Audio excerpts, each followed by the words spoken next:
Leading leading এর জন্য আমাদের এটা অ্যাঙ্গেল লাগবে লিডিং এর জন্য। আর ভোল্টেজ ভিএল বলতে কনস্ট্যান্ট 48 কিলো ভোল্ট থাকে। এখন তোমাদের এটা কনফিউজ হলে হবে না, এটা আসলে কি ভিএল মানে কিন্তু আসলে এখানে লাইন ভোল্টেজ ফেজ ভোল্টেজ এটা বুঝতে হবে।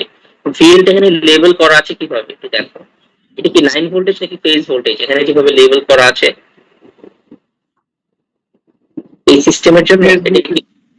আচ্ছা, এটা হলো আমার ফেজ ভোল্টেজ, তো আমি এটাকে ভি ফেজ ভোল্টেজ লিখবো। ভি ফেজ হলো আমার 48 কিলো ভোল্ট।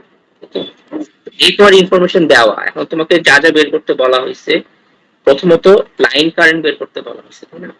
আমরা যদি এটাকে পার ফেজ ইকুইভ্যালেন্ট সার্কিট হিসেবে চিন্তা করতে পারি, আমাদের পার ফেজের এই ভিএসটা কি লাইন ভোল্টেজ নাকি সোর্সের ফেজ ভোল্টেজ? এটাও কিন্তু তোমার ফেজ ভোল্টেজ, তাই না? আলাদা আলাদা করে ভিএস দেওয়া ওয়াই ওয়াই সিস্টেমের জন্য। সো আমরা যদি চিন্তা করি এটা ছিল তোমাদের পার ফেজ এর ইকুইভ্যালেন্ট সার্কিট।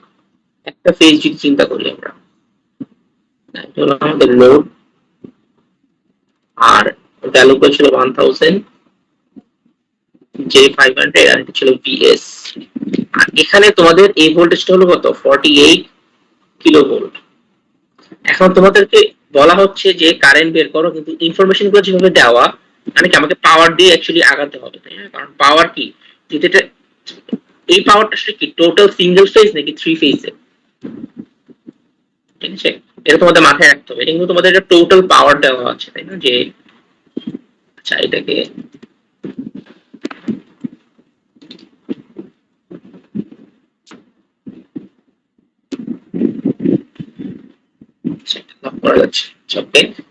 এখানে তোমাদের টোটাল এভারেজ পাওয়ার যেহেতু এটা দেওয়া, তার মানে এটা আসলে কি থ্রি ফেজের পাওয়ারটা তোমাদের দেওয়া।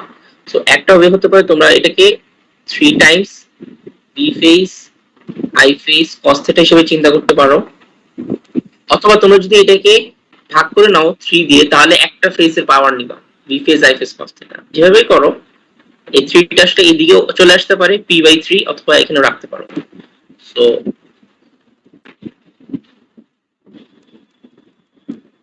তোমাদের টি ফেজ হলো কত 48,000, তাই না? কিলো আসে এগুলোতে। আর আই ফেজ কস থিটা হলো তোমাদের কত 0.85।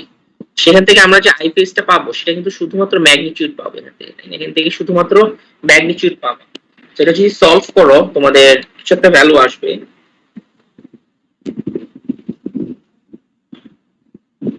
কত আসবে 2.12 এর মতো, 2.12 মতো আসবে। তোমাদের লাগবে কি এরপর কিন্তু অ্যাঙ্গেলটাও লাগবে, কারণ আমরা যখন লাইন কারেন্ট, আবার কারেন্ট তো বলে দেওয়া আছে। তো তো আমার প্রথমটার জন্য কি করতে হবে অ্যাঙ্গেল বের করতে হবে। সো আই ফেজ ধরো এ এর জন্য বের করতেছি আমরা। এখন এখানে একটু খেয়াল রাখো, তোমার কিন্তু লাইন কারেন্ট আর ফেজ কারেন্ট কিন্তু এখানে সেম, তাই না? লাইন কারেন্ট এবং ফেজ কারেন্ট কিন্তু আমার এখানে ইকুয়াল। সো তার মানে এটাই আসলে আমার লাইন কারেন্ট এ লাইনের জন্য। এটা হবে কি 2.12, অ্যাঙ্গেলটা কত হবে সেটা হলো তোমাদের যেহেতু পাওয়ার ফ্যাক্টর 0.85 লিডিং, তাই না? তো এখান থেকে তোমাদের আসলে কারেন্টটা বের করতে হবে যে আমার যদি ফেজ ভোল্টেজ জিরো অ্যাঙ্গেল হয়, তাই না? আমাকে যে কোনো একটা রেফারেন্স তো ধরা লাগে। আমার যদি V phase 48 kilo angle zero হয়, তাহলে তারপরটা হলো লিডিং, তার মানে কারেন্ট হবে কি আমার লিডিং, মানে অ্যাঙ্গেলটা হবে পজিটিভ। এবং সেটা তোমাকে কস থিটা থেকে বের করতে হবে যে কস থিটা যদি তোমার 0.85, তাহলে থিটা কত আসছে তোমাদের cos ইনভার্স 0.85 করলে 31.8, 31.8। এবং যেহেতু লিডিং পাওয়ার ফ্যাক্টর, তার মানে লিডিং পাওয়ার ফ্যাক্টর মানে কারেন্টটা হলো লিডিং পাওয়ার ফ্যাক্টর, কি কারেন্টকে বোঝায়। সো তার মানে এটা আসলে প্লাস 31.8। আর সেখান থেকে তোমরা আইএল বিও বের করতে পারবা, আইএল সিও বের করতে পারবা, কারণ এটা ব্যালেন্স সিস্টেম, তাই না? 2.1 2.1, আর অ্যাঙ্গেল গুলো তোমাকে এখানে প্লাস 120 করতে, সরি মাইনাস 120 করতে হবে, আর এখানে কি মাইনাস 240 অথবা প্লাস 120 পরে তোমাকে কি এই লাইন কারেন্ট গুলো বের হয়ে যাবে। সো পাওয়ার দিয়ে অ্যাকচুয়ালি করতে হবে জিনিসটা। এরপর তোমাদের বলা হচ্ছে যে find the load impedance in each phase. আমরা কিন্তু একটা ফেজের জন্য এই ভোল্টেজটা জানি এবং এই কারেন্টও আমরা জানি, তাই না? আই ফেজ আমরা জানি। সো সেখান থেকে কিন্তু আমরা চাইলে লোড ইম্পিডেন্স বের করতে পারি। লোড ইম্পিডেন্স জেড আসলে কি হবে তাহলে? লোড ইম্পিডেন্স জেড তোমাদের হলো কি এক একটা ফেজের ভোল্টেজ বাই কারেন্ট, তাই না? মানে লোডটা বের করতে গেলে আমি যদি এই ভোল্টেজটা জানি এবং এখান থেকে কি পরিমাণ কারেন্ট যাবে সেটাও জানি, তাহলে তো ইজিলি বের করতে পারবো। আমার ভোল্টেজ হলো কত? 48 কিলোভোল্ট অ্যাঙ্গেল 0, আর কারেন্ট হবে কত আমার? এই যে এই ফেজে যেহেতু অ্যাঙ্গেল 0, তো আমাকে এইটা নিতে হবে।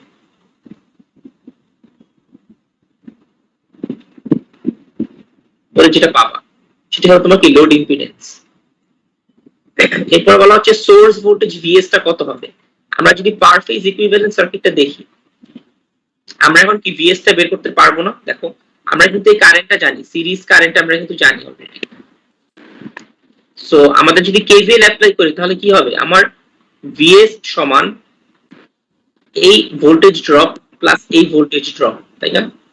তোমরা যদি কেভিএল অ্যাপ্লাই করো আমরা কিন্তু সোর্স ভোল্টেজ ভিএস টা বের করতে পারবো।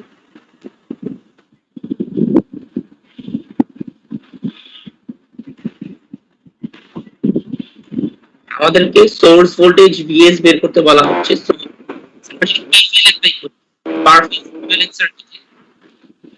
তাহলে কি আসবে? মাইনাস ভিএস, কারণ থেকে আমরা যেভাবে প্লাস মাইনাস ডিফাইন করি, আমরা কেভিএল যদি অ্যাপ্লাই করি minus VS plus I phase times হলো লাইন ভোল্টেজের drop plus 48,000 VL equals to 0। সেখান থেকে তোমরা ভিএস পেয়ে যাবা, না? সো তোমাদের আসলে কিন্তু সবই যদি কোশ্চেনটা বুঝো তাহলে খুব ইজিলি করা যাবে।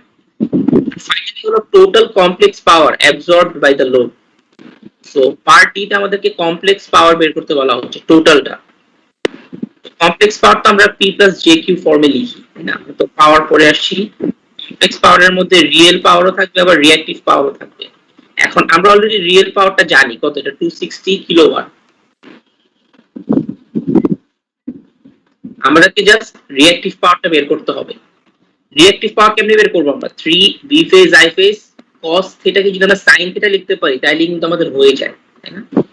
রিঅ্যাকটিভ পাওয়ার হলো কি 3 বি ফেজ হলো তোমাদের 48,000, আই ফেজ হলো তোমাদের 2.12, তার সাথে তোমাদের কি নিতে হবে? sin theta. থিটাটা কত তোমাদের? 31.8। এটা আবার খেয়াল আছে তোমার সাইনটা কি প্লাস হবে নাকি মাইনাস হবে, এটা ডিপেন্ড করে তোমার লিডিং পাওয়ার ফ্যাক্টর নাকি ল্যাগিং পাওয়ার ফ্যাক্টর। আমরা পড়ে আসছিলাম যে আমাদের ল্যাগিং পাওয়ার ফ্যাক্টর হলে রিঅ্যাকটিভ পাওয়ারটা হয় পজিটিভ, আর লিডিং পাওয়ার ফ্যাক্টর হলে রিঅ্যাকটিভ পাওয়ারটা হবে কি নেগেটিভ, একটা মাইনাস সাইন দিতে হবে। কেন? কারণ তোমার একটা লিডিং পাওয়ার ফ্যাক্টর ছিল। সো সেখান থেকে তোমাদের যদি করো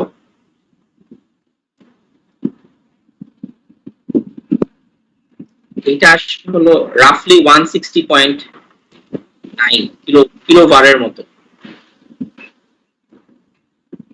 আলটিমেটলি তোমরা জিনিসটাকে কিভাবে লিখবা? 260 মাইনাস জে 160.9 কিলো, পুরো ইউনিটটা কি হবে? Kilo volt ampere.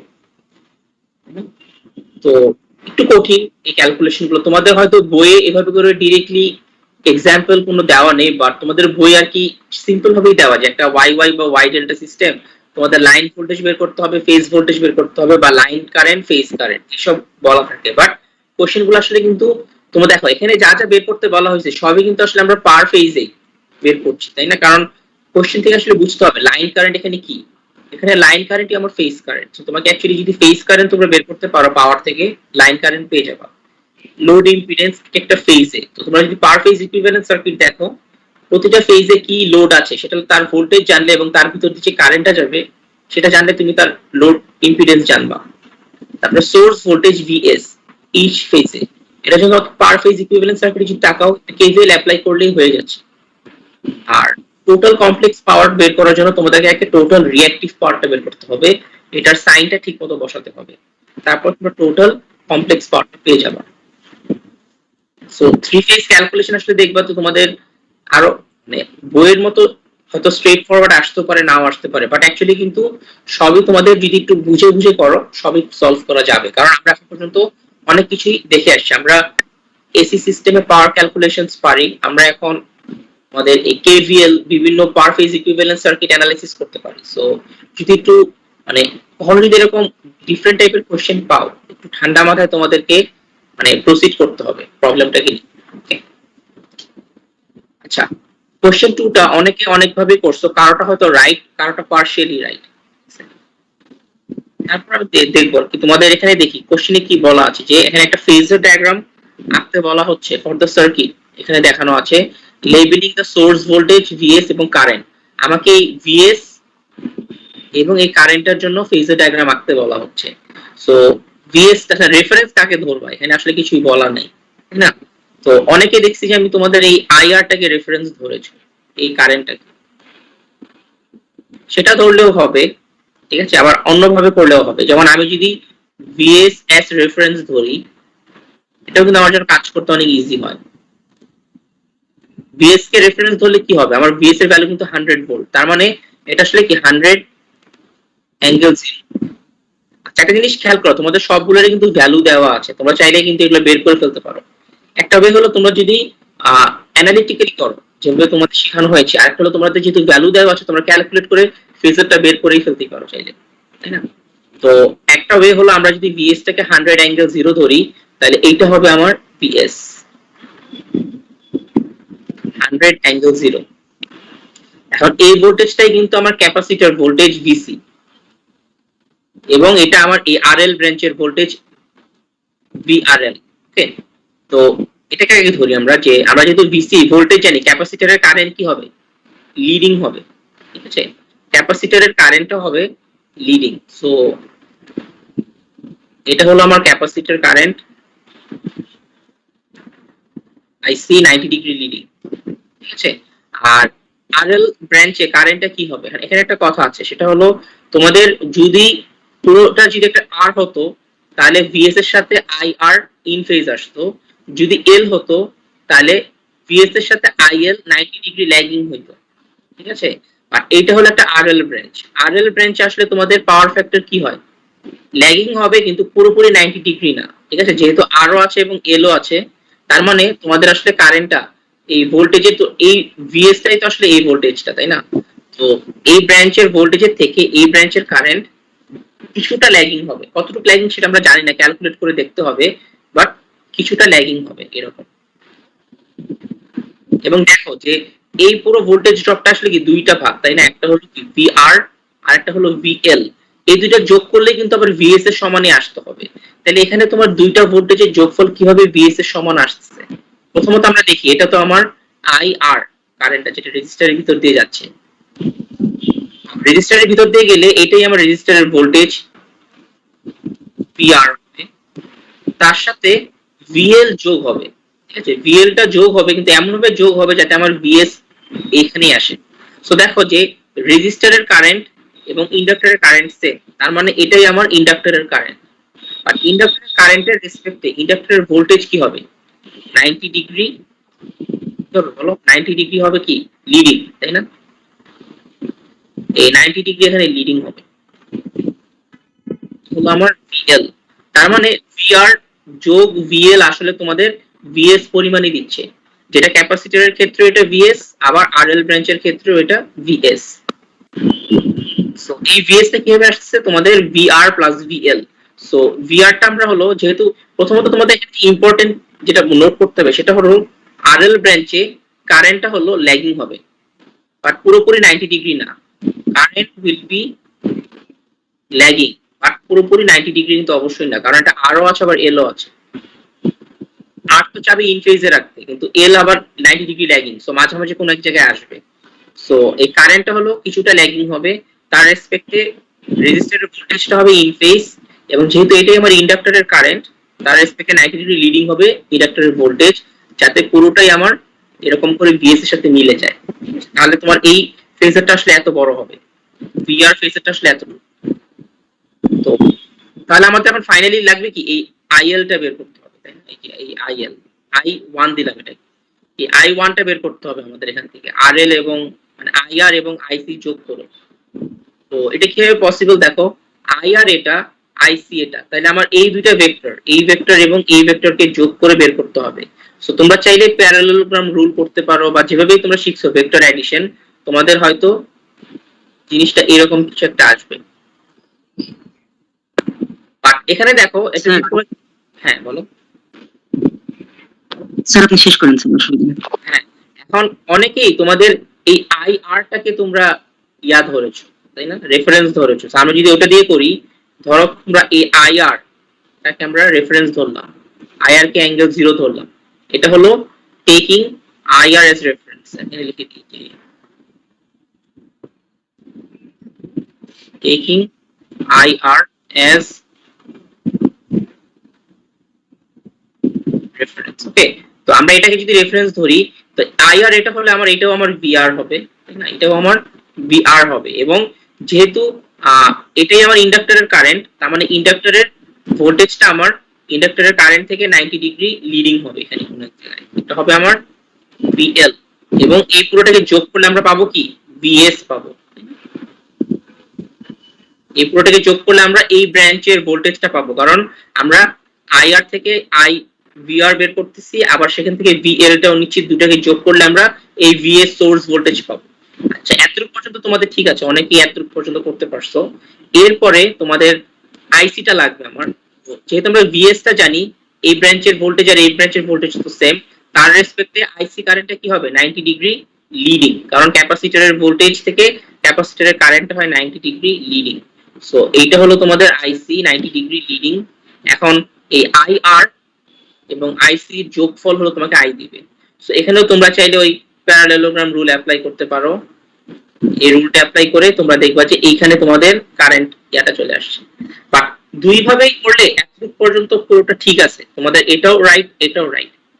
কারণ এই ডায়াগ্রামটাকে যদি আমি টিল্ট করে দিই, এতটুকু পার্টটাকে যদি আমি এই যে এই লাইনটাকে যদি আমি টিল্ট করে এই পর্যন্ত নিয়ে আসি, এটাকে যদি হরাইজন্টাল করে, আসলে এই ডায়াগ্রামটাই আসবে, তাই না?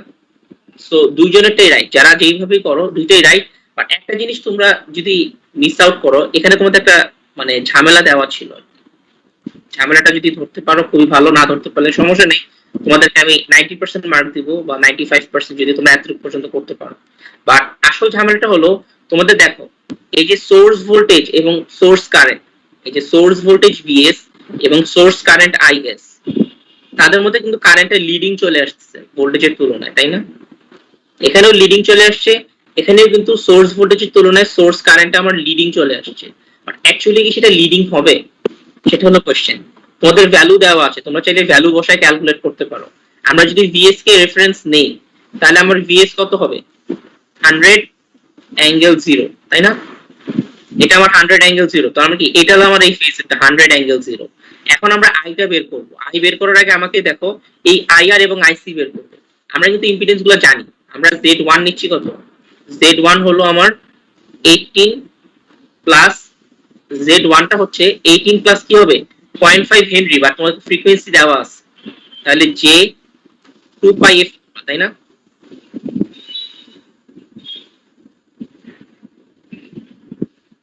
কি হবে, J XL হবে, তাই না? যদি আমাকে এই ইন্ডাক্টরের ইম্পিডেন্স নিতে হয়, যেটা হলো আমাদের 18 প্লাস J XL কত হবে 2 পাই f 0.5, পরে দেখবা কত আসে 18 প্লাস J কিছু একটা আসবে এখানে আমাদের 550, তার সাথে যদি 0.5 করি 157, J 157 আসছে। এটা হলো Z1। আর Z2 তোমাদের কত আসবে, এটা হলো J মাইনাস JXC, তাই না? এটা হলো প্লাস JXL, এটা মাইনাস JXC, XC টা হলো তোমার minus J 1 by omega C, করবা করলে মাইনাস 1 বাই ওমেগা হলো 2 পাই f। C এর ভ্যালু কত ছিল তোমাদের 10 মাইক্রো, পরে তোমরা দেখবে এটা কত আসে যে 1 বাই 2 পাই f, তোমাদের C হলো 10 টু দি পাওয়ার মাইনাস 6, করলে 31, এখানে আসবে মাইনাস J 318.3। সো ডিফারেন্সটা দেখো, একটা 157 একটা 318। সো আইসি আমাদের এই ক্যাপাসিটর ব্রাঞ্চের ইম্পিডেন্স অনেক বেশি হওয়ার কারণে আইসিটা অনেক ছোট হবে এখানে। আছে। আর তোমরা চাইলে আইসি বের করতে পারো। তোমরা প্রথমে আইআরএল বের করবে। আইআরটা কি হবে? তোমার এই VS divided by Z one যে ইম্পিডেন্সটা পুরো ব্রাঞ্চের, এই ভোল্টেজ এবং এই ইম্পিডেন্সটা নিলে তো এই কারেন্টটা পেয়ে যাবো। সো সেটা তোমাদের আসবে হলো বিএস তোমাদের এখানে হলো 100 অ্যাঙ্গেল 0, আর জেড ওয়ানটা হলো তোমাদের 18 প্লাস জে 157 করলে তোমাদের আইআর আসে 100 ভাগ 18 প্লাস 157 আই করলে 0.63 অ্যাঙ্গেল আসছে তোমাদের -83.5। আর আই সি যেটা সেটা হলো তোমাদের বিএস বাই জেড টু করতে হবে, যেটা হলো তোমাদের এখানে 100 অ্যাঙ্গেল 0, আর জেড টু হলো তোমাদের মাইনাস জে 318.3। এটা করলে তোমাদের আসবে হলো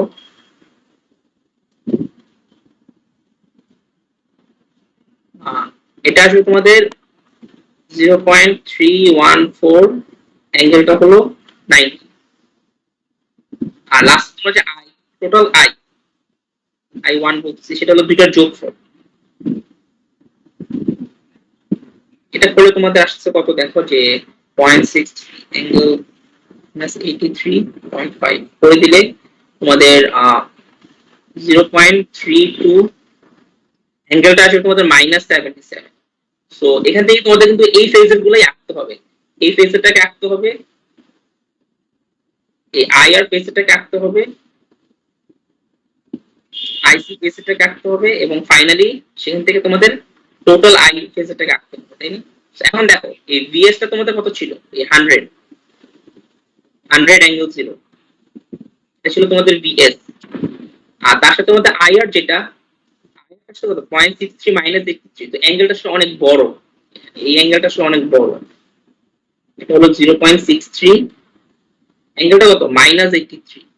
এটা হলো আমার -90, এটা -83 অনেক বেশি বড় অ্যাঙ্গেল হবে। আর আইসিটা হলো তোমার ছোট বাট 90 ডিগ্রি পুরোপুরি। সো আইসিটা হলো আমার 90 ডিগ্রি বাট এই ম্যাগনিটিউডটা ছোট হবে। তখন যদি তোমরা এরকম প্যারালেলোগ্রাম রুল করো তোমাদের দেখবা যে এই অ্যাঙ্গেলটা আসলে অনেক নিচের দিকে আসবে। এটা হলো তোমার নেট কারেন্ট, যেটার অ্যাঙ্গেলটা -77। যদিও পুরোপুরি আমরা স্কেল ধরে রাখি নাই, বাট এই কারেন্ট অবশ্যই এই বিএস থেকে ল্যাগিং। সো এটা ছিল তোমাদের একটু কঠিন প্রবলেম, মানে যদি একটু ঠান্ডা মাথায় তোমরা যদি কেউ ফিগার গুলো বসায় বের করতে পারো। তোমাদের ফেজে তো নরমালি আর এল সি দিয়ে দেয় বা কোনো ভ্যালু দেওয়া থাকে না, তো তোমাদের তখন কি এভাবে চিন্তা করে করে আঁকতে হয়। যেটা আমরা প্রথম দুইটা অ্যাপ্রোচ ছিল আমাদের, যদি কোনো ভ্যালু দেওয়া না থাকতো আমরা চিন্তা করে করে যে কোনো একটাকে রেফারেন্স ধরতাম, ধরে তার সাথে বাকিগুলোর রিলেশন কি সেটা ধরে ধরে আগাতাম। আর যদি তোমাদের ভ্যালু দিয়ে দেয় তোমরা এটা ভ্যালুগুলো ইউজ করে আসলে ক্যালকুলেট করতেই পারো। সো এখানে দুইটা প্রবলেম আসলে একটু কঠিন, তোমাদের হয়তো আগের টেস্ট গুলো থেকে একটু বেশি কঠিন প্রবলেম দেওয়া হয়েছে, বাট তোমরা অ্যাটলিস্ট দেখলা যে এরকম টাইপের কোশ্চেন কিন্তু টার্ম ফাইনালে আসে মাঝে মধ্যে। তোমাদের টার্ম ফাইনালে কোশ্চেন গুলো একটু সলভ করতে হবে ভালো মতো, তাহলে আর কি হয়তো এরকম একটা দুইটা, সবগুলো প্রবলেম এরকম কঠিন থাকে না, বাট টার্ম ফাইনালে একটা দুইটা প্রবলেম এরকম কঠিন থাকতেই পারে। তো এই জন্য তোমাদের কনসেপ্টটা ক্লিয়ার রাখতে হবে।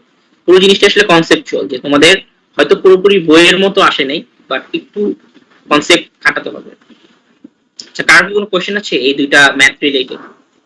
সেটা কি ফেজর ডায়াগ্রাম কি স্যার এক ডায়াগ্রামই আঁকতে হবে, মানে ভিন্ন ভিন্ন করে আঁকলে সমস্যা আছে? ভিন্ন ভিন্ন করে আঁকলে সমস্যা নাই, বাট এখানে তোমার কি ভিন্ন করে আঁকার দরকার আছে বলো? মানে এখানে তো আসলে একটার মধ্যেই, কারণ তোমাকে দেখো এই যে কোনো একটাকে যদি আমরা এই বিএস থেকে ইয়া ধরি, বিএস থেকে যদি আমরা রেফারেন্স ধরি, সেখান থেকে কিন্তু আমাকে আইআর পেতে হচ্ছে, তাই না? তার রেসপেক্টে আইআরটা ল্যাগিং, এবং এই আইআর এর আর বিএস এর রেসপেক্টে আইসিটাও কিন্তু লিডিং, এবং এই দুইটা অ্যারো ইউজ করে আমাকে এই রেজাল্টটা বের করতে হচ্ছে।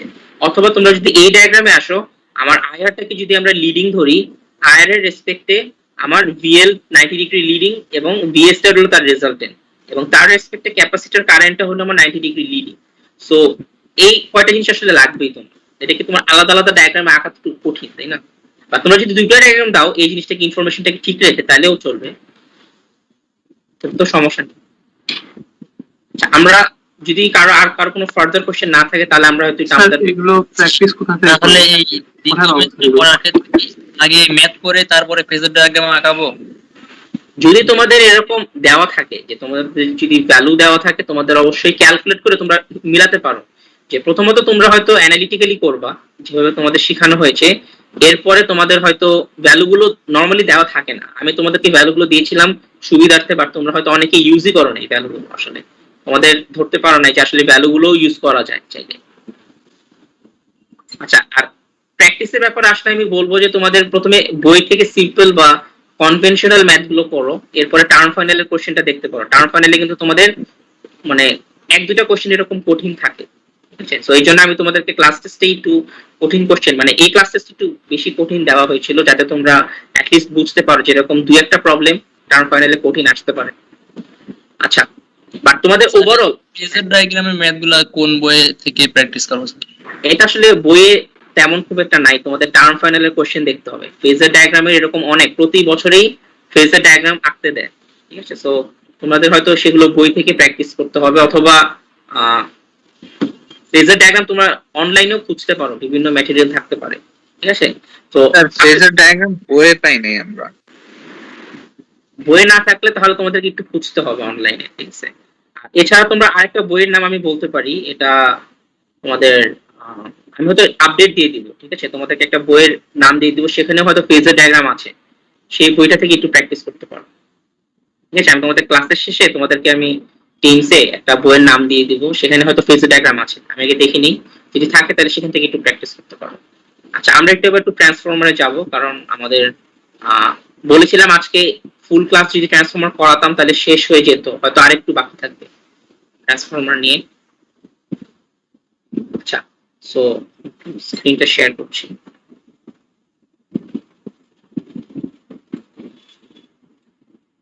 হ্যাঁ, আমার এখানে তো আমরা লাস্ট ক্লাস কি মেইনলি পুরো ক্লাসে আমরা আসলে ওপেন সার্কিট এবং শর্ট সার্কিট টেস্ট দেখলাম, এবং সেটার সিগনিফিকেন্সটা, যে ওপেন সার্কিট করলে আমরা কোন দুইটা ভ্যালু পাবো আর শর্ট সার্কিট করলে আমরা কোন দুইটা ভ্যালু পাবো, এবং কেন ওপেন রাখতে হচ্ছে এবং কেন শর্ট রাখতে হচ্ছে, সেটা তো আশা করি বুঝতে পারতেছো। যে ওপেন রাখলে আমার এক্সাইটেশন ব্রাঞ্চের ভিতর দিয়ে পুরো কারেন্টটা যাবে, এক্সাইটেশন ব্রাঞ্চের এলিমেন্ট গুলো পাবো, আর যদি শর্ট করি তাহলে পুরোটাই আমার সিরিজ ওয়াইন্ডিং গুলোর ভিতর দিয়ে যাবে, তো আমি ওয়াইন্ডিং গুলোর রেজিস্ট্যান্স এবং লিকেজ রিঅ্যাকট্যান্স পাবো। আর প্রসিজার গুলো তোমাদের আই হোপ মনে আছে, যে একটাতে আমরা রেটেড ভোল্টেজ দেই, আর একটাতে আমরা রেটেড লাইন কারেন্ট ফ্লো করাই, এবং কোনটা কোন সাইডে করাই সেটাও আমি এখানে তোমাদের অ্যাড করে দিয়েছি। যে ওপেন সার্কিট টেস্ট নরমালি আমরা লো টেনশন সাইডে করি, শর্ট সার্কিট টেস্টে হাই টেনশন সাইডে করি, কারণ লো টেনশন সাইডে আমার রেটেড ভোল্টেজ কম, হাই টেনশন সাইডে আমার রেটেড কারেন্ট কম। সো আমি যেহেতু এই সাইড থেকে তোমার মেজারমেন্ট করব, ইনস্ট্রুমেন্ট কানেকশন দিব, সো আমার এই সাইডে সেফটির কথা চিন্তা করে, যে অপারেটর তার সেফটির কথা চিন্তা করলে আসলে এই সাইড থেকে অপারেট করা বেটার।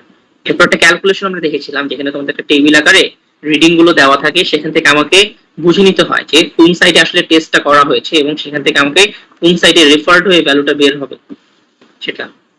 এরকম একই রকম আরেকটা ম্যাথ আজকে আমরা দেখবো। তার আগে আমরা একটু ভোল্টেজ রেগুলেশনে যাই, ভোল্টেজ রেগুলেশন এবং এফিসিয়েন্সি অফ দ্য ট্রান্সফরমার। তোমাদের এফিসিয়েন্সি জানো এখন পর্যন্ত, এটা নিয়ে আসলে তেমন কিছু বলবো না। ভোল্টেজ রেগুলেশনটা তোমাদের আসলে জানা দরকার। ভোল্টেজ রেগুলেশনটা আসলে আমাদের কি? সো আমাদের যে কোনো রিয়েল ট্রান্সফরমার ইকুইভ্যালেন্স সার্কিটে তো আমরা দেখলাম যে আমাদের সিরিজে ইম্পিডেন্স থাকে, রিঅ্যাকট্যান্স থাকে, মানে এগুলোর কারণে কিন্তু তুমি দেখবা যে আমরা ইনপুটে যেই ভোল্টেজটা দিচ্ছি, আউটপুটে কিন্তু ভোল্টেজটা আসলে ডিফারেন্ট পাবো আমরা। কেন? সেটা তোমাদের ইকুইভ্যালেন্স সার্কিটে যদি আমরা একটু দেখি, যে ট্রান্সফরমার ইকুইভ্যালেন্স সার্কিট হলো যেটা আমরা এখন পর্যন্ত ইউজ করতেছি রিয়েল ট্রান্সফরমারের জন্য। সেখানে আমাদের একটা এক্সাইটেশন ব্রাঞ্চ থাকবে, আর তার সাথে কিছু কি সিরিজ এলিমেন্ট থাকবে, এটা হলো সিরিজ এলিমেন্ট। এটা আমরা একদম অ্যাপ্রক্সিমেটটা নিচ্ছি। এটা হলো আমার ইনপুট ভোল্টেজ ভিপি, এটা আমার ইনপুট ভোল্টেজ, আর এগুলো হলো আমার এক্সাইটেশন ব্রাঞ্চের এলিমেন্ট, আর সিরিজ এলিমেন্ট গুলো হলো আর equivalent plus J X equivalent. এখন আমার এই আউটপুটে আমি কি ভোল্টেজটা পাবো সেটা আসলে ডিপেন্ড করতেছে আমি আউটপুটে কি পরিমাণ লোড কানেক্ট করতেছি সেটার উপর, ঠিক আছে? আমি এখানে যে লোড কানেক্ট করব সেই অনুযায়ী এখানে একটা কারেন্ট ড্র করবে সে, তাই না? আইএল লোড কারেন্ট সে ড্র করবে, এবং এই লোড কারেন্ট যদি ড্র করে তোমরা কেভিএল অ্যাপ্লাই করো, আমার এই ভিপিটা তো আসলে এখানেও ভিপি থাকবে, তাই না? এই ভোল্টেজটা আসলে কি এই ভোল্টেজে অ্যাক্রসে থাকবে ভিপি, বাট আমরা যদি কেভিএল অ্যাপ্লাই করি আমার এই ভিপি পরিমাণ আসলে কি হবে? ভিপি পরিমাণ ভোল্টেজটা আসলে আমার এইখানে একটা ভোল্টেজ ড্রপ হবে, যেটা হলো এই লোড কারেন্ট যেহেতু ফ্লো করতেছে আমার এই সিরিজ ইম্পিডেন্স গুলোর ভিতর দিয়ে, সো এখানে আমার একটা ভোল্টেজ ড্রপ হচ্ছে। তারপরে বাকি ভোল্টেজটা তোমার এখানে ভিএল লোড ভোল্টেজ হিসেবে আসবে। সো আমার ইনপুট আর আউটপুটের ভোল্টেজটা কি আমার সেম হচ্ছে, এটাকে আমরা নাম দিচ্ছি ভিএস, সেকেন্ডারি ভোল্টেজ। এই ভোল্টেজটা হলো আমার ভিএস, সো এটাকে আমরা ভিএস নাম দিয়ে দিলাম। এখন ইনপুট আর আউটপুটের ভোল্টেজটা কি আমার সেম হচ্ছে? অবশ্যই সেম হবে না। সেম হবে না, তোমার এই ইম্পিডেন্স থাকার কারণে এখানে কিছু ভোল্টেজ ড্রপ চলে আসবে। সো এর জন্য আমার ইনপুট এবং আউটপুটের ভোল্টেজ কখনোই সেম হয় না, ঠিক আছে? সেম হয় না, এই ডিফারেন্সটাকে আমার বলা হচ্ছে ভোল্টেজ রেগুলেশন, ঠিক আছে? এখন কোন প্রপার্টিটা আমাদের বেশি ডিজায়ারেবল, তাই তো? মানে ভোল্টেজ, আগে ভোল্টেজ রেগুলেশনের ফর্মুলাটা আমরা দেখি। যে ভোল্টেজ রেগুলেশনের ফর্মুলাটা হলো ভোল্টেজ মানে ভিএস, মানে আমরা সেকেন্ডারি বা আউটপুটের ভোল্টেজের কথা বলতেছি যে VS at no load minus VS at full load divided by VS at full load. আচ্ছা, আমাদের যখন নো লোড অবস্থায় থাকবে, আমরা যখন এখানে কোনো লোড কানেক্ট করি নাই, তখন কি এখান থেকে কোনো কারেন্ট ফ্লো করবে?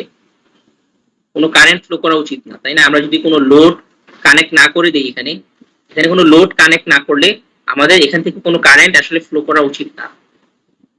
সো তখন কিন্তু আমার এই ভিপি ভোল্টেজটাই আসলে আমার ভিএস এ আসবে। তো ভোল্টেজ এট নো লোড মানে হলো আসলে আমার প্রাইমারি ভোল্টেজটা। আবার এখানে একটু ব্যাপার আছে, সেটা হলো আমাকে কিন্তু আসলে রেফারিং করতে হবে, কারণ এটা হলো প্রাইমারি সাইড, এটা হলো সেকেন্ডারি সাইড। সো এটাকে যখন আমি সেকেন্ডারিতে রেফার করে নিয়ে আসব, আমাদের তো ফর্মুলা আমরা জানি যে ভিপি বাই ভিএস হলো আমার turns ratio. So primary voltage ভিপিটা ইন টার্মস অফ সেকেন্ডারিতে কি হবে? এভিএস লিখতে পারি আমরা, ওকে? এভিএস লিখতে পারি, অথবা তোমাদের ভিএস টাকে কি লেখা যেতে পারে, এটাকে আমরা লিখতে পারি, ভিএস টা হলো তোমাদের আসলে কি ভিপি বাই এ, ঠিক আছে?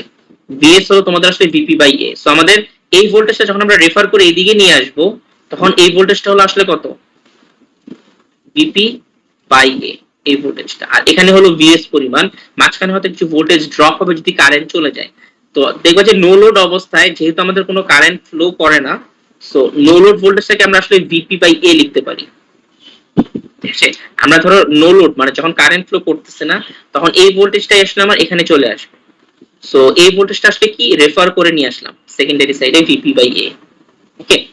এখন minus VS at full load, VS at ফুল লোডটা হলো আমার আসলে নরমাল ভিএস টাই, যেটা একটা কারেন্ট ফ্লো করে, একটা কারেন্ট ফ্লো করলে তার কারণে একটা ভোল্টেজ ড্রপ হবে, তারপর বাকিটা হলো আমার ভিএস। এটা হলো আমার VS at full load divided by VS at full load into 100%। এটাই হলো আমার ভোল্টেজ রেগুলেশন। এখন নিউমারেটরে দেখি আমরা, যে নিউমারেটরে আমার কিন্তু আসলে এটা হলো ডিফারেন্সটা, যে এই পয়েন্টের যে ভোল্টেজ ড্রপ আমি পাচ্ছি, এই ভোল্টেজ মাইনাস এই পয়েন্টে যে ভোল্টেজ, সেই ডিফারেন্সটা আমরা নিচ্ছি, ওকে? তো এখন যত বেশি কারেন্ট ফ্লো করবে এটার ভিতর দিয়ে, তত কি ডিফারেন্সটা বেশি হবে, তাই না? কারণ এখানে ভোল্টেজ ড্রপটা তত বেশি হবে। এখানে বেশি ভোল্টেজ ড্রপ হলে কিন্তু এই দুইটা ভ্যালুর মধ্যে পার্থক্য বেড়ে যাবে। সো যত বেশি কারেন্ট ফ্লো করবে তত কিন্তু এই ডিফারেন্সটা বেড়ে যাবে, এবং রেগুলেশনটার ডিফারেন্স তো বেড়ে গেলে কি আমার ভোল্টেজ রেগুলেশন তত বড় ভ্যালু আসবে, ঠিক আছে? নরমালি যদি কোনো ডিফারেন্স না থাকতো, এই দুইটা যদি সমান থাকতো, তাহলে কি 0% আসতো। আর যত আমার লোড বাড়তে থাকবে তত কি এটার ডিফারেন্স বাড়তে থাকবে। এটা হয়তো 5% হতে পারে, 10% হতে পারে, 15%, যে কোনো কিছু হতে পারে। তো একটু চিন্তা করে বলা হবে যে আমাদের জন্য কোনটা ডিজায়ারেবল, এই ভোল্টেজ রেগুলেশন বড় হলে ভালো নাকি ছোট হলে ভালো? ছোট হলে ভালো। ছোট হলে ভালো, কারণ আমরা চাই না যে আমার ট্রান্সফরমার, আমার ইনপুট আমি যাই দিব আউটপুট আমি তাই পাবো, তাই না? আইডিয়াল অপারেশন চাবো আমি। তো আমার জন্য ডিজায়ারেবল হলো জিরোর কাছাকাছি থাকলে আমার জন্য বেটার ভোল্টেজ রেগুলেশন। সো আমরা যখন ট্রান্সফরমার টেস্টিং করি, তার ভোল্টেজ রেগুলেশন আমাদের বের করতে হয়। সো যার রেগুলেশন জিরোর কাছাকাছি সেই ট্রান্সফরমারটা আরো ভালো, তাই না? আমরা তো এফিসিয়েন্সিতে বুঝেছি, যার এফিসিয়েন্সি বেশি সেই ট্রান্সফরমারটা ভালো। সো যার ভোল্টেজ রেগুলেশন জিরোর কাছাকাছি সেটার রেগুলেশন অবশ্যই বেটার। কেন? কারণ সে আসলে ইনপুটে যে ভোল্টেজ পাচ্ছে আউটপুটে তার closest as close as possible ভোল্টেজটা রাখার চেষ্টা করছে, চেঞ্জ হতে দিচ্ছে না। আচ্ছা, এখন নরমালি তোমরা চিন্তা করতে পারো যে আমার তো নরমালি কি এখানে ভোল্টেজ ড্রপ হলে অবশ্যই আউটপুটে ভোল্টেজটা কম হবে, তাই না? ইনপুটে যাই দেই না কেন, আইদার সমান আসবে বা কম আসবে। বাট যেহেতু এটা এসি ক্যালকুলেশন, এখানে কিন্তু তোমার আসলে বেশিও হতে পারে। ইনপুটে যাই দেই না কেন, আউটপুটে কিন্তু ভোল্টেজটা বেশিও হতে পারে, সেটা আমরা দেখবো এই সিনারিওটা। যে তোমাদের পাওয়ার ফ্যাক্টর লিডিং বা পাওয়ার ফ্যাক্টর ল্যাগিং হলে তোমরা দেখবা যে আউটপুটের ভোল্টেজ বেড়েও যায় মাঝে ট্রান্সফরমার। তো আমরা মেইন কথা আমরা রেগুলেশন জিরোর কাছাকাছি চাই। তো তখন কি হবে দেখো, ইনপুটের তুলনায় আউটপুট যদি বেড়ে যায়, আমি ধরো ইনপুট দিচ্ছি 100 ভোল্ট, আউটপুট আমি পাচ্ছি 115 ভোল্ট, আমার রেগুলেশনটা কি হবে, পজিটিভ আসবে নাকি নেগেটিভ আসবে বলো? ইনপুটে আমরা যা দিচ্ছি আউটপুটে বেশি পেয়ে যাচ্ছি ম্যাগনিটিউড অনুযায়ী, সো তাহলে আমাদের কি নেগেটিভ আসবে। সো নেগেটিভ ভোল্টেজ রেগুলেশনও কিন্তু আসতে পারে। So, আমরা একটা ক্যালকুলেশন দেখলে তোমাদের ক্লিয়ার হবে জিনিসটা, এবং ফেজের ডায়াগ্রামটা দেখবো আমরা, ঠিক আছে? সো আমরা একটু যাই আগে, ঠিক আছে? ফেজের ডায়াগ্রামটা আঁকার জন্য আমাদের একটা ইকুয়েশন। স্যার এখানে ভোল্টেজ রেগুলেশনটা কম হওয়া ভালো কেন স্যার? আমরা তো ভোল্টেজ তো ছোট থেকে মানে বড়ই তো করতে চাচ্ছি ট্রান্সফরমারের মাধ্যমে, তাহলে এখানে আচ্ছা দেখো দেখো দেখো, আমরা যখন এটাকে ভিপি নিতাম তখন বলতে পারতাম যে ভিএস এর ভিপির তুলনায় ভিএস টা আসলে বড় নাকি ছোট, সেটা টার্নস রেশিও দিয়ে বোঝা যাবে। বাট আমরা যখন ভিপি বাই এ বলবো তখন কিন্তু আমরা ভিপি কে ভিএস এর লেভেলে নিয়ে আসছি, মানে অ্যাকচুয়ালি ভিপি বাই এটাই হলো আমার যেটা দরকার, তাই না? যে এই ফর্মুলাটা ইউজ করে আমরা যখন ভিপি বাই এ করব, আমরা অ্যাকচুয়ালি কি যেই ভ্যালুটা আমার দরকার, ধরো একটা 8000 is to 240 ট্রান্সফরমার বলছি আমরা, ওকে? সো 8000 টা হলো আমার ভিপি, আর সেকেন্ডারিতে গেলে 240 আসবে।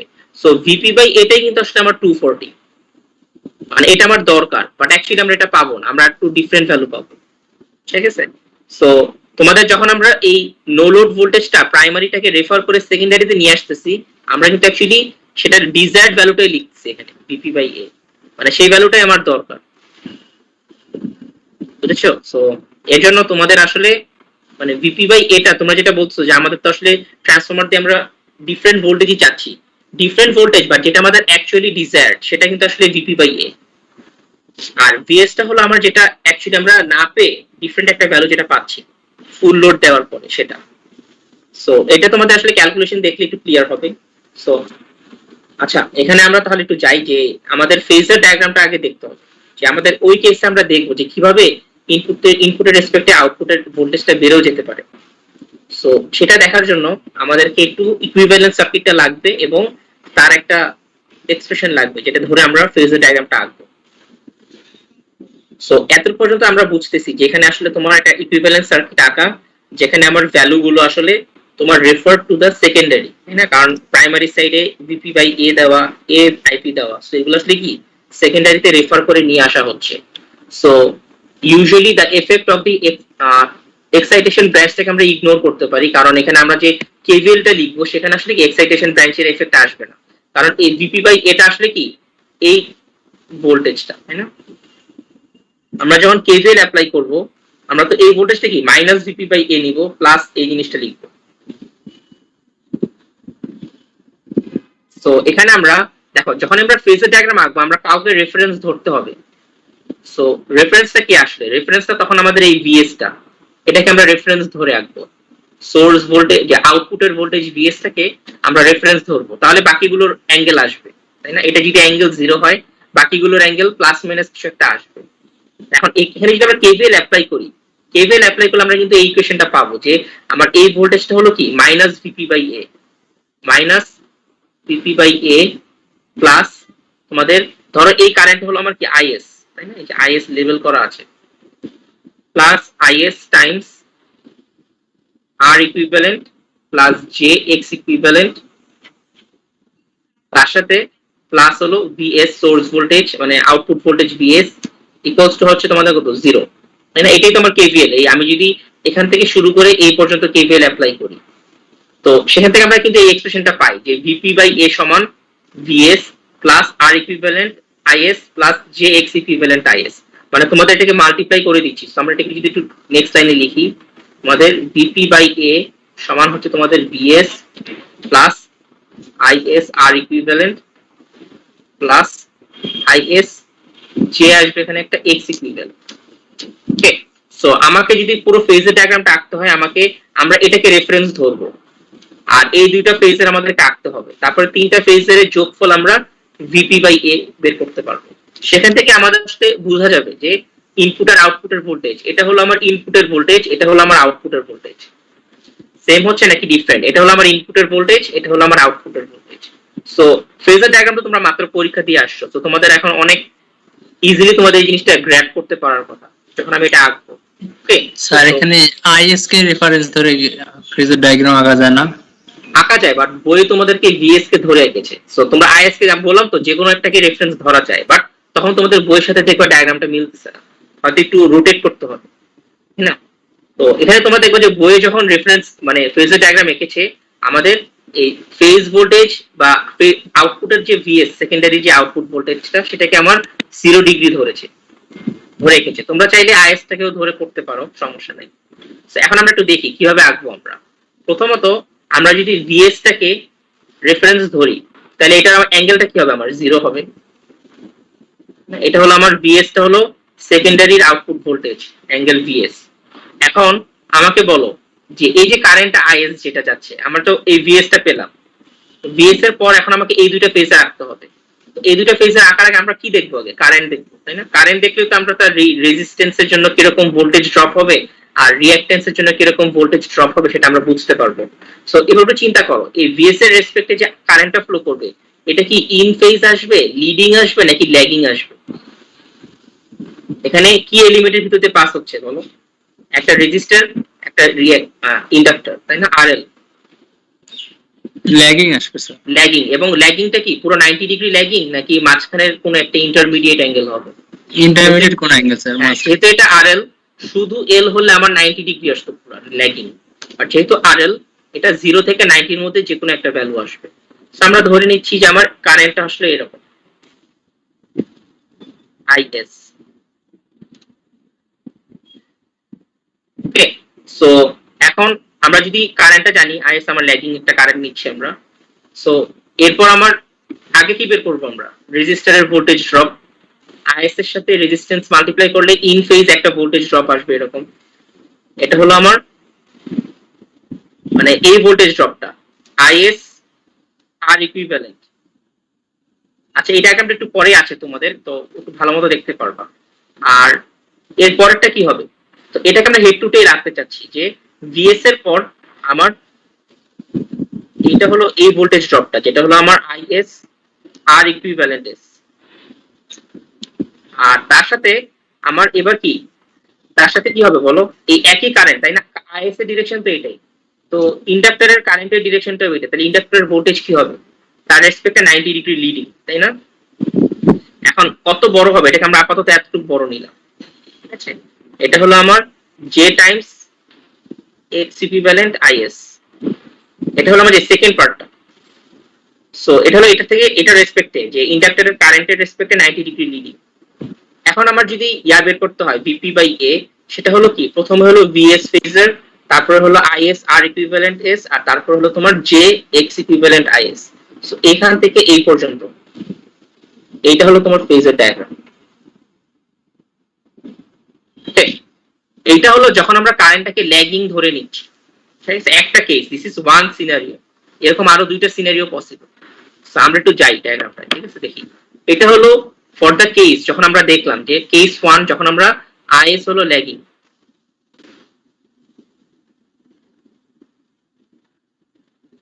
এখন আইএস কি ল্যাগিং হবে নাকি লিডিং হবে, এটা আমরা কেমনে বুঝবো? এটা পুরোটাই ডিপেন্ড করবে আমার আউটপুটে কি পরিমাণ লোড কানেক্ট করতেছি। ধরো আমি আউটপুটে এমন একটা লোড কানেক্ট করলাম যেটা অনেক বড় একটা ইন্ডাকটিভ লোড, সো সেই যে কারেন্টটা ড্র করবে সেটা ল্যাগিং পাওয়ার ফ্যাক্টরের কারেন্ট ড্র করবে। আবার এমনও হতে পারে যে আমি আউটপুটে যে লোডটা কানেক্ট করলাম সেটা লিডিং লোড, তো শেষটা কি লিডিং পাওয়ার ফ্যাক্টরের কারেন্ট ড্র করবে। আবার তোমাদের পুরোপুরি রেজিস্টিভ লোডও কানেক্ট করতে পারো, আউটপুটে আমি পুরোপুরি রেজিস্টিভ লোড দিয়ে দিচ্ছি, যার কারণে আমার আউটপুটে এখন আইএস যেটা ফ্লো করবে সেটা কি ইউনিটি পাওয়ার ফ্যাক্টর বা ইন ফেজ আসবে। সো আরো দুইটা কেস আমরা এখানে দেখবো। কেস 2 যেটা, কেস 2টা হলো যদি আমার আইএস টা হলো ইউনিটি পাওয়ার ফ্যাক্টরের হয়, ইউনিটি পাওয়ার ফ্যাক্টর, তখন আমরা কিভাবে আঁকবো, ঠিক আছে? তখন তোমাদের আঁকার সিস্টেমটা হলো সাইডে একটা আঁকছি, তাহলে তোমরা এই ডায়াগ্রামটা রিলেট করতে পারবা। প্রথমত আমরা কাকে ধরছি? আমরা প্রথমে ভিএস টাকে ধরতেছি হলো রেফারেন্স হিসেবে। সো ভিএস টা হলো আমার ইন ফেজ, এটা হলো আমার ভিএস। এখন আগের বার আমরা কারেন্টটাকে ল্যাগিং নিয়েছিলাম, ল্যাগিং লোড ধরে।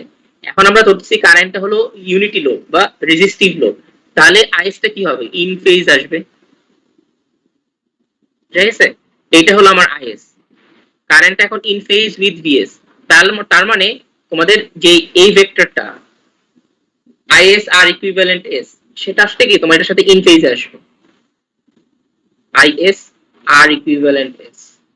আর তার সাথে ইন্ডাক্টরের ভোল্টেজটা আসবে তোমার J is x equivalent S, J মানে কি 90 ডিগ্রি লিডিং।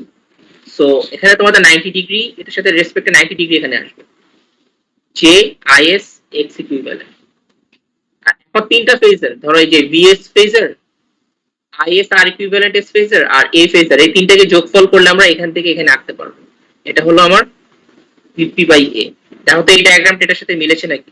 প্রথমে এটা ছিল আমাদের ভিএস প্রথম ভেক্টরটা, তারপরে আইএস আর ইকুইভ্যালেন্ট এস, যেহেতু কারেন্টটা আমার ইন ফেজ এভাবে আঁকলাম, আর তারপরে লাস্টেরটা হলো তার সাথে 90 ডিগ্রি লিডিং। সো এই তিনটাকে যোগ করে দিয়েছি। আর লাস্ট কেস যেটা আমাদের ফাইনালি, সেটা হলো কি আমার লিডিং পাওয়ার ফ্যাক্টর হলে কি হবে। সো আই হোপ তোমরা জিনিসটা বুঝতে পারছো। একই ওয়েতে আমরা আঁকবো ভিএস থেকে রেফারেন্স ধরে। তো এবারও আমরা ভিএস থেকে রেফারেন্স ধরলাম, এই যে এখানে এটা হলো আমার ভিএস।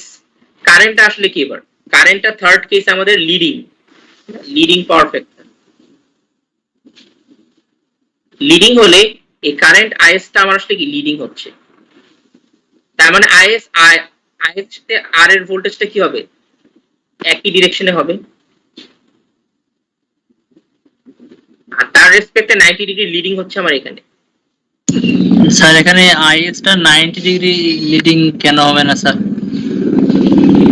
90 ডিগ্রি হতো, কিন্তু দেখো পুরোপুরি কি 90 ডিগ্রি হতে পারবে? এখানে তো আরো লোড আছে, তাই না? রেজিস্ট্যান্স আছে আমার। রেজিস্ট্যান্স থাকলে কি এটা পুরোপুরি 90 ডিগ্রি হতে পারবে? এটা পিওর ক্যাপাসিটর হইলে তখন 90 ডিগ্রি হয়, হয়তো এটা আরো বড় অ্যাঙ্গেল হতে পারবে। 90 ডিগ্রি ধরি না কেন, কারণ আমাদের যেহেতু কিছু রেজিস্ট্যান্স থাকে ওয়াইন্ডিং এর, সে আসলে পুরোপুরি পিওরলি ক্যাপাসিটেন্স হতে পারবে না। পিওর ক্যাপাসিটেন্স হলে তখন ভোল্টেজের রেসপেক্টে কারেন্টে 90 ডিগ্রি হতো, এই কারণে তোমাদের নরমালি হচ্ছে না। এবার আমরা যদি যোগ করি তাহলে এইটা হলো আমার কি ভিপি বাই এ। দেখো তো এটা কি এখন বোঝা যাচ্ছে নাকি? আমাদের এই আইএস টা হলো leading current, so IS R equivalent হলো এই ফেজারটা, আর তারপর তার সাথে 90 ডিগ্রি লিডিং হলো আমার ইন্ডাক্টরের ভোল্টেজটা। আর এই 1 2 আর 3, এই তিনটা ফেজারকে একসাথে যোগ করলে আমার হেড টু টেল এটা হলো আমার ভিপি বাই এ। সো আপাতত তোমাদের আমি এই ফেজার ডায়াগ্রামটা শেখাতে চাচ্ছি। এখানে আমাকে এবার বলো যে আমরা যে ভোল্টেজ রেগুলেশন বের করি সেখানে আমাদের কি লাগে? ভিপি বাই এর ম্যাগনিটিউড লাগবে, নো লোড ভোল্টেজ ভিএস এর ম্যাগনিটিউড লাগবে।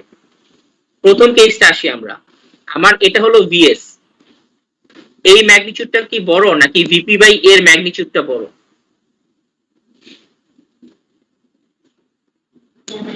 ভিপি বাই এর ম্যাগনিটিউড বড়, তাই না? এটা অ্যারো লেন্থটা অনেক বড় আসছে। সো এই কারণে প্রথম কেসে আমার ভোল্টেজ রেগুলেশনটা পজিটিভ হবে, এই জন্য এই কেসে আমার voltage regulation will be positive. ঠিক আছে, ভোল্টেজ রেগুলেশনটা পজিটিভ হবে এই কেসের জন্য। সেকেন্ড কেসে দেখো ভিএস এর ম্যাগনিটিউডটা দেখো আর ভিপি বাই এর ম্যাগনিটিউডটা দেখো, কোনটা বড়?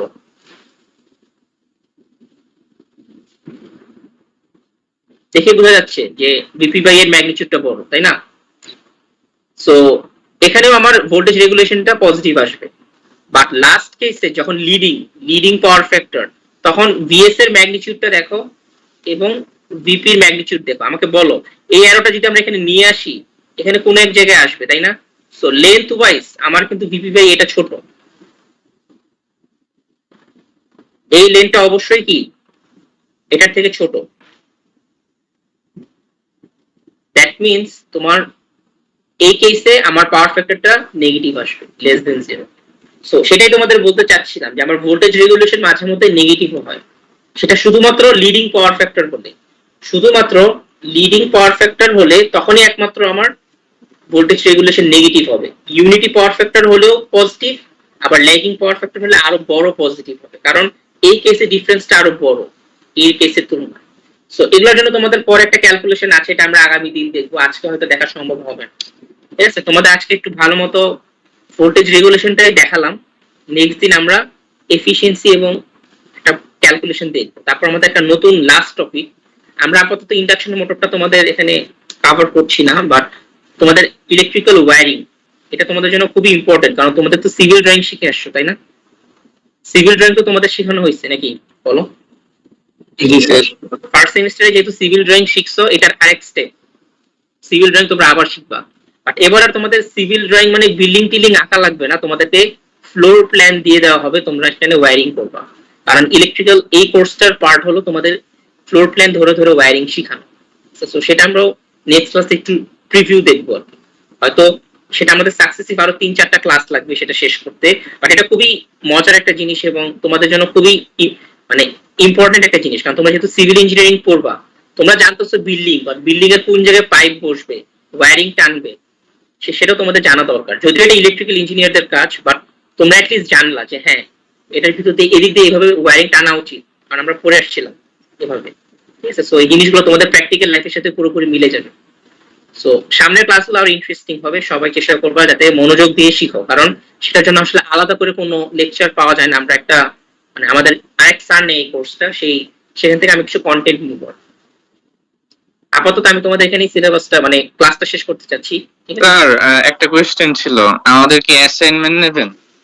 লাস্ট ইয়ারটা হবে তোমাদের এই ফ্লোর প্ল্যান এসব নিয়ে একটা অ্যাসাইনমেন্ট দেওয়া হবে। ঠিক আছে, সেখানে তোমাদের হ্যাঁ ঠিক আছে, সেখানে আসলে তোমাদের কোনো মানে ক্যালকুলেশনে যেরকম একটা ফিক্সড অ্যান্সার থাকে, ফ্লোর প্ল্যানের ড্রয়িং এগুলোতে কিন্তু আসলে ওয়্যারিং এ তোমাদের মানে অনেকেরই বিভিন্ন ভাবে আঁকতে পারো, বাট কিছু কনভেনশনাল গাইডলাইন আমরা ফলো করব। ঠিক আছে, এগুলো আমরা সামনের ক্লাসগুলোতে কথা বলবো। ওকে, ও স্যার, এই ওয়্যারিং নিয়ে অ্যাসাইনমেন্ট থাকবে আর কি, মানে শেষে। লাস্ট অ্যাসাইনমেন্ট হবে ওয়্যারিং নিয়ে। Okay sir, thank you. তাহলে সবাইকে খোদা হাফেজ, মিটিংটা আমি ক্লোজ করে দিচ্ছি। আসসালামু আলাইকুম স্যার। ওয়ালাইকুম আসসালাম।